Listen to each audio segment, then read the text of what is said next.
3D で構図、後手書き。3D レイアウト便利機能講座の巻。皆さんこんにちは、ゆきのこです。助手のゆきんしです。早く書き始めたいのに背景の構図が、パース定規が決まらないよこれは慣れないとなかなか難しいよね。そこで今回は 3D を活用した、レイアウトを考える方法をご紹介します。でも 3D ってなんだか苦手なんだよ。大丈夫、3D は後で手で書く準備に使うだけだから、そのための便利機能と使い方のアイディアだけ紹介していくよ。はじめに 3D レイアウトのための便利な操作を紹介します。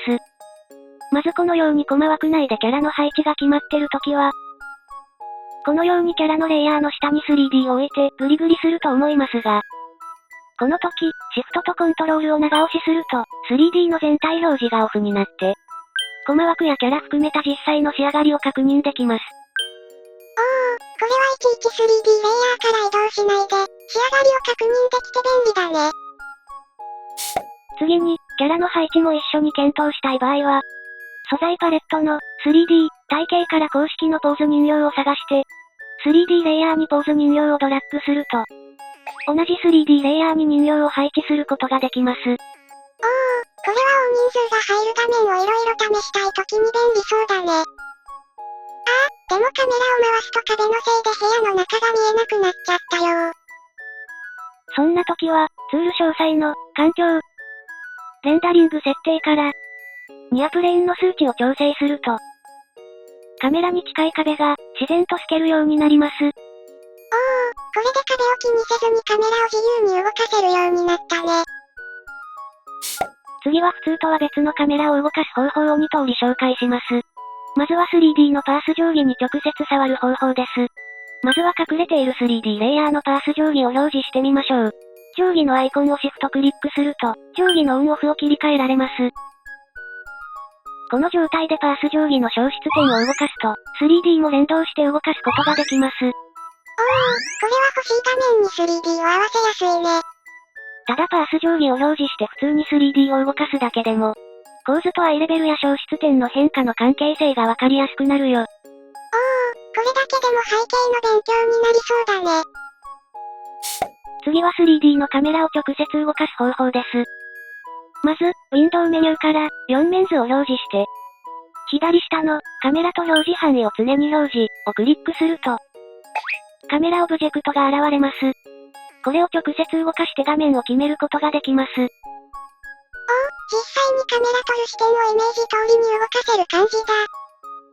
緑の丸マークの中視点の方を動かす方法もあるよ。こっちの中視点オブジェクトを動かすのもカメラを動かすのとはまた違って良い感じだね。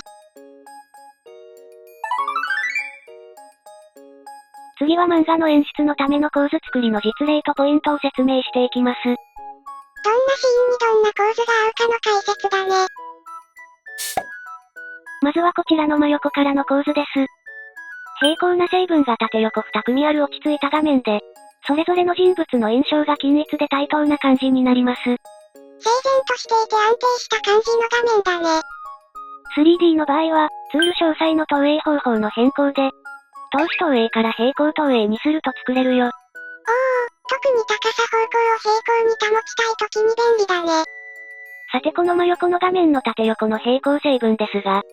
実はこのコマ枠ともシナジーを発揮して、画面の整然とした印象を補強しています。もしこのコマ枠との共同効果を避けたいときは、アイレベルを斜めに、3D なら、ロール、で傾きを与えると、縦横成分がコマ枠と平行じゃなくなって、少しだけ不安定な構図にできるよ。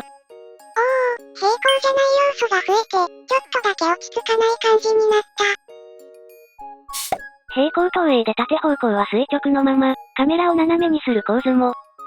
コマ枠と一致する平行成分が減ることで、少しだけ動きがある画面になってよく使われてるよ。よく見かけるアイソメトリックの構図になった。これは地図や複数キャラの会話シーンに便利だね。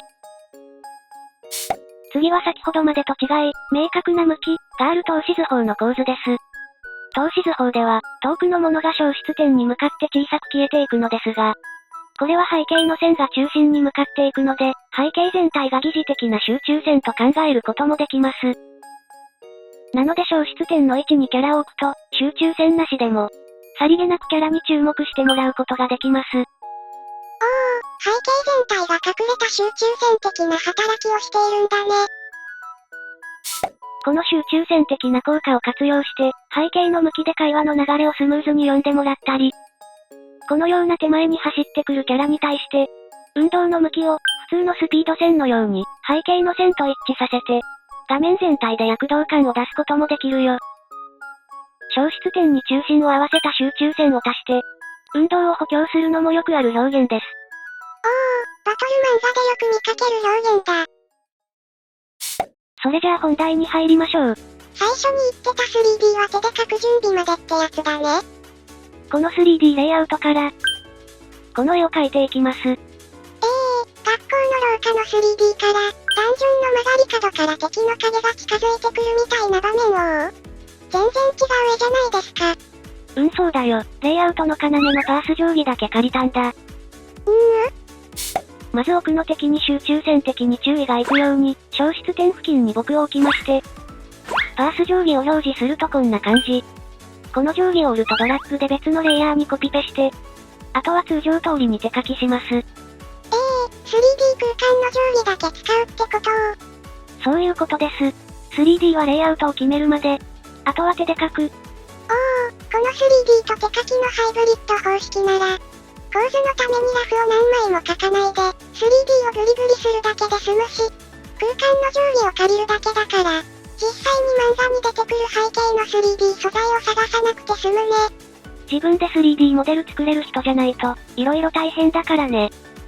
素材がないから 3D は使わなかった人もいると思うんだけど、こんな抜け道があるということも覚えておいてください。最後にこの絵を描くときに気をつけたレイアウトのポイントを説明していきます。ユキンシ君が怖がってる、なぜか敵が来てるから。という文法が読者が読む順にわかるように要素を配置していきます。まず、読む順番とユキンシ君が敵の影を発見する視線を一致させたいのと、敵の近くに集中線的な効果を期待して消失点を配置しました。今回は静かに迫り来る恐怖を重視したかったので、やや落ち着いた印象になるよう、コマ枠とアイレベルは平行に揃えて、横方向のパースは安定しすぎないように少しだけ傾けました。対して縦方向は安定感が出るようにコマ枠と平行にしました。ちょっとした傾きとかもレイアウトでは大事なんだね。あとは構図だけじゃなくて、明暗の配置でも敵に意識が集中するようにしています。怖さの演出も兼ねてるし、スムーズに何が起きてるのかわかる感じがする。レイアウトとは伝えたい要素のパズルで、いかにスムーズに読んでもらうかのお手伝いでもあります。読み手の認知をサポートする感じで要素を整理すると良いってことだね。今回説明したことを踏まえて、実物の漫画の構図がどのように工夫してあるか、観察してみてくれると嬉しいです。今回の動画はここまで。それではまた次回の動画でお会いしましょう。バイバイ。